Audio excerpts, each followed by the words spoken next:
Assalamualaikum warahmatullahi wabarakatuh. Perkenalkan, kami dari kelompok 6 akan mempresentasikan hasil diskusi dari kelompok kami, yaitu tentang bank sentral.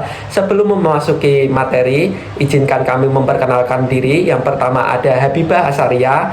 Saya Habibah Asaria dengan NIM akhir 0191. Selanjutnya ada Cecilia Dian. Perkenalkan, saya Cecilia Dian dengan NIM akhir 0197. Selanjutnya ada saya sendiri, Alilem Yuda Yulianto dengan NIM belakang 0202.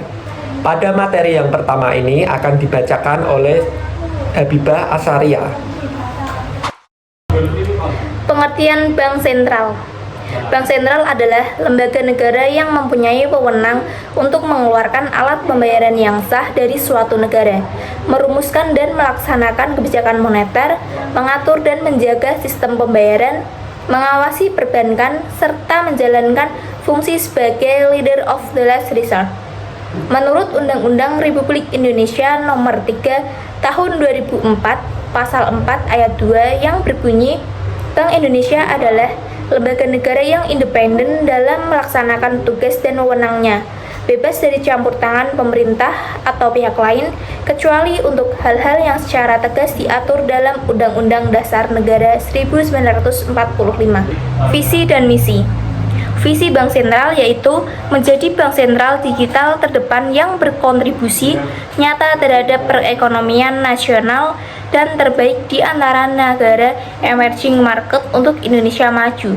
Sedangkan misi Bank Sentral yaitu mencapai dan memelihara stabilitas nilai rupiah melalui efektivitas kebijakan moneter dan bauran kebijakan Bank Indonesia. Turut menjaga stabilitas sistem keuangan melalui efektivitas kebijakan makroprudensial Bank Indonesia dan sinergi dengan kebijakan mikroprudensial Otoritas Jasa Keuangan. Turut mengembangkan ekonomi dan keuangan digital melalui penguatan kebijakan sistem pembayaran Bank Indonesia dan sinergi dengan kebijakan pemerintah serta mitra strategis lain. Turut mendukung stabilitas makroekonomi dan pertumbuhan ekonomi yang berkelanjutan, sinergi bauran kebijakan Bank Indonesia dengan kebijakan fiskal dan reformasi struktural pemerintah serta kebijakan mitra lainnya. Turut meningkatkan pendalaman pasar keuangan untuk memperkuat efektivitas kebijakan Bank Indonesia dan mendukung pembiayaan ekonomi nasional. Turut mengembangkan ekonomi dan keuangan syariah di tingkat nasional hingga di tingkat daerah. Mewujudkan bank sentral berbasis digital dalam kebijakan. Fungsi bank sentral ada 3. Yang pertama, kebijakan moneter. Kedua, stabilitas sistem keuangan. Dan yang ketiga, sistem pembayaran. Kebijakan moneter. Tujuan utama dari kebijakan moneter yang dilaksanakan oleh Bank Indonesia adalah untuk mencapai stabilitas nilai rupiah, memelihara stabilitas sistem pembayaran, serta turut menjaga stabilitas sistem keuangan guna mendukung pertumbuhan ekonomi yang berkelanjutan. Stabilitas sistem keuangan adalah kondisi sistem keuangan yang berfungsi secara efektif dan efisien serta mampu bertahan dari gejolak yang bersumber dari dalam negeri dan luar negeri. Dengan terjaganya sistem pembayaran keuangan, fungsi internasional lainnya di sistem keuangan dapat berjalan secara optimal untuk berkontribusi pada pertumbuhan perekonomian nasional. Dan yang terakhir, sistem pembayaran, yaitu sistem yang mencakup kumpulan aturan, lembaga, dan mekanisme yang digunakan untuk melaksanakan pemindahan dana guna memenuhi suatu kewajiban yang timbul dari suatu kegiatan ekonomi. Dalam rangka kegiatan yang mendukung ekonomi, Bank Indonesia berkomitmen untuk menyediakan uang rupiah di seluruh wilayah Indonesia sesuai kebutuhan masyarakat. Hukum Bank Sentral. Yang pertama, Undang-Undang Nomor 21 Tahun 2011 tentang Otoritas Jasa Keuangan.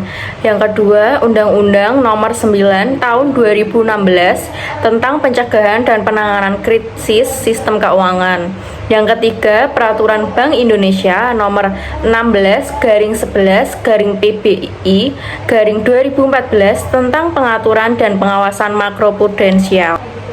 Yang keempat, Undang-Undang UU Nomor 2 Tahun 2020 tentang penetapan peraturan pemerintah pengganti Undang-Undang Nomor 1 Tahun 2020 tentang kebijakan keuangan negara dan stabilitas sistem keuangan untuk penanganan pandemi coronavirus disease 2019 atau COVID-19 dan atau dalam rangka menghadapi ancaman yang membahayakan perekonomian nasional dan atau stabilitas sistem keuangan menjadi undang-undang. Yang kelima, Undang-Undang Nomor 4 Tahun 2023 tentang pengembangan dan penguatan sektor keuangan atau UU PPSK. Tujuan dan tugas utama Bank Indonesia mempunyai satu tujuan tunggal, yaitu mencapai dan memelihara kestabilan nilai rupiah. Perumusan tujuan tunggal ini dimaksudkan untuk memperjelas sasaran yang harus dicapai Bank Indonesia serta batas-batas tanggung jawabnya. 3 pilar utama. Yang pertama, BI sebagai pelaksanaan kebijakan moneter, menetapkan sasaran moneter dengan memperhatikan sasaran laju inflasi, pengendalian moneter, operasi pasar terbuka OPT rupiah dan valuta asing, penetapan tingkat diskonto, penetapan cadangan wajib minimum, pengaturan kredit atau pembiayaan, melaksanakan kebijakan nilai tukar berdasarkan sistem nilai tukar yang telah ditetapkan, mengelola cadangan devisa. Materi selanjutnya akan dibacakan oleh saya. 2. BI sebagai pengatur sistem pembayaran. Yang pertama, melaksanakan dan memberikan persetujuan atas penyelenggaraan jasa sistem pembayaran. Yang kedua, mewajibkan penyelenggara jasa sistem pembayaran menyampaikan laporan kegiatannya. Yang ketiga, menetapkan penggunaan alat pembayaran. Yang keempat, berwenang mengatur sistem clearing antar bank. Yang kelima, yaitu satu-satunya lembaga yang berwenang untuk mengeluarkan dan menyebarkan uang rupiah. Ketiga, BI sebagai pengawas bank. Yang pertama, memberi dan mencabut izin usaha bank. Yang kedua, melakukan pengawasan langsung maupun tidak langsung kepada bank-bank di Indonesia. Yang ketiga, menetapkan ketentuan perbankan yang memuat prinsip kehati-hatian atau prudential banking. Yang keempat, mewajibkan bank menyampaikan laporan serta melaksanakan pemeriksaan terhadap bank. Yang kelima, BI dilarang memberikan kredit kepada pemerintah. Yang keenam, pemerintah wajib berkonsultasi dengan BI dalam penerbitan surat utang negara atau SUN. Selanjutnya ada instrumen moneter bank sentral. Yang pertama ada OPT atau operasi pasar terbuka. Yang kedua ada penetapan tingkat diskonto. Yang ketiga ada giro wajib minimum. Yang keempat ada instrumen tambahan.